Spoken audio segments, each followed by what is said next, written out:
안녕하세요. 오늘은 전세 사기 관련해서 이야기 나눌까 해요. 대다수 우리 서민들에게 집이란 단순히 먹고 사는 공간일 뿐만 아니라 전 재산의 대부분을 차지하고 내 노력의 전부가 들어있으며 사회에서의 내 위치를 직간접적으로 파악할 수 있는 내 삶의 역사라 해도 과언이 아닐 겁니다. 그렇기에 내 집 마련을 하려는 우리 젊은 세대들의 영끌 현상도 자연스레 납득이 될 정도입니다. 오늘은 전세 사기 관련해서 다뤄볼 예정입니다. 요즘은 인터넷 블로그나 유튜브 등을 통해서 고급 정보들도 손쉽게 얻을 수 있는 세상이고 워낙 똑똑한 분들도 넘쳐나서 쉽게 사기에 안 당할 것 같지만 작정하고 사기치려고 덤빈다면 당해내기란 여간 어려운 게 아닐 겁니다. 흔히 우리가 전셋집을 구할 때 전입신고하고 확정일자까지 받으면 안전하다 이렇게 생각들을 하실 겁니다. 물론 더 꼼꼼한 분들은 전세보증보험에 가입하는 분들도 많으시고요. 그런데 전입신고, 확정일자까지 했는데도 불구하고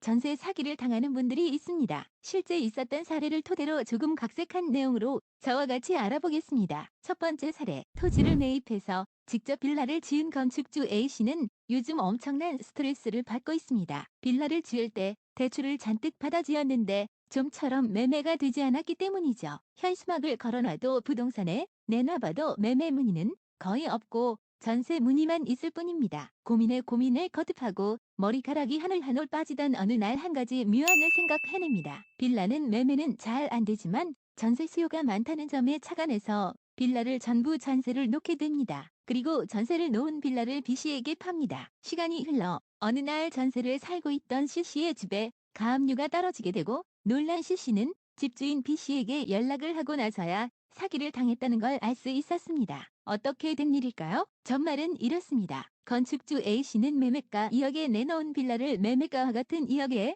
C씨에게 전세를 놓게 됩니다. 그리고 A씨는 B씨에게 빌라를 양도합니다. 전세가 2억이니 실제 매매가는 0원, 명의만 남기게 된 셈입니다. 그리고 오히려 빌라를 받는 대가로 새로운 집주인 B씨는 A씨로부터 400만 원까지 챙기게 됩니다. 문제는 여기서 발생합니다. 새로운 집주인 B씨는 신용불량자로 1,000만 원이 넘는 대출금 미납자였고 결국 빌라의 가압류 통지가 날아오게 된 겁니다. 빚을 갚을 능력이 안 되는 B씨, 자칫 잘못 경매에 넘어가 집이 헐값에 팔리게 되면 전세금을 많이 날릴 수도 있다고 생각한 C씨는 결국 B씨의 대출금을 대신 갚아주고 거기다 C씨의 요구에 웃돈 100만 원까지 더해 전셋집을 매입할 수밖에 없었습니다. 건축주 A씨는 안 팔리는 빌라를 정상 수익 보고 팔았고 신용불량자 B씨는 빌라를 받을 때 400만 원, 자신의 대출금 1,000만 원, 그리고 빌라 매매 시 100만 원을 합해서 대략 1,500만 원의 이득을 받습니다. 세입자 C씨 돈으로 말입니다. 더군다나 C씨는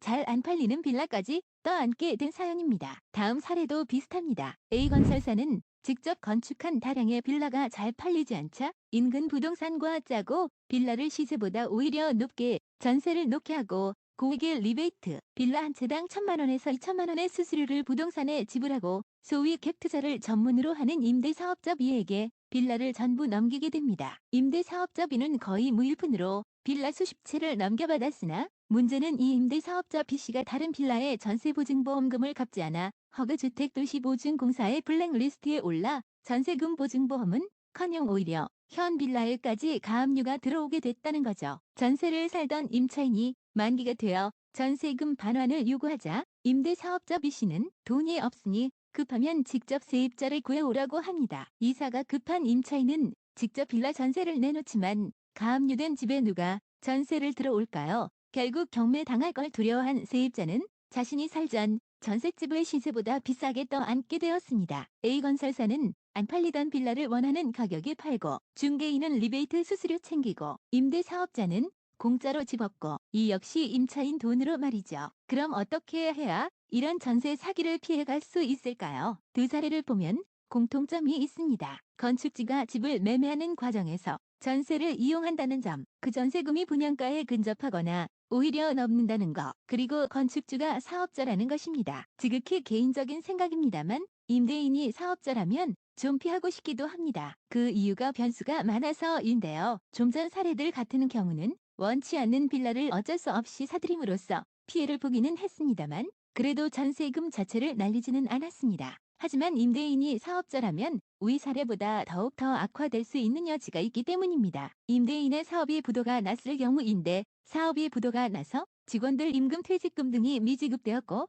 금액이 수억 원이라면 이러한 것들은 경매 시 전세권보다 선순위이기 때문에 전세금 대부분을 돌려받지 못할 수도 있습니다. 실제 이런 점들을 이용해서 사기치는 예를 들면 상당액의 임금 퇴직금을 서로 나눠 가지기로 하고 아는 사람들을 끌어들여 위장 취업시킨 후 고의 경매 신청하는 경우도 있고 따라서 전입신고 확정일자만 믿을 게 아니라 아무리 요즘 같은 전세난이라도 매매가에 육박한 전세금은 절대적으로 피해야 하고 전세금의 적정선은 지역에 따라 차이가 있을 수 있지만 통상 매매가 대비 70% 정도, 매매가 1억이면 전세가는 7천만 원 정도가 적정한 수준입니다. 시세를 잘 모를 때는 인근 부동산 사무실을 3군데 이상 돌아보고 판단하시면 될 것 같습니다. 그리고 허그 전세 자금 대출이 가능한지도 중요합니다. 지금까지 전세 사기 몇 가지 사례들에 대해 알아보았습니다. 다음 시간에는 현업 공인중개사들은 자신들이 직접 살 아파트를 어떤 기준으로 고르는지에 대해서 알아보는 영상을 준비해 보도록 하겠습니다. 지금까지 시청해 주셔서 감사합니다.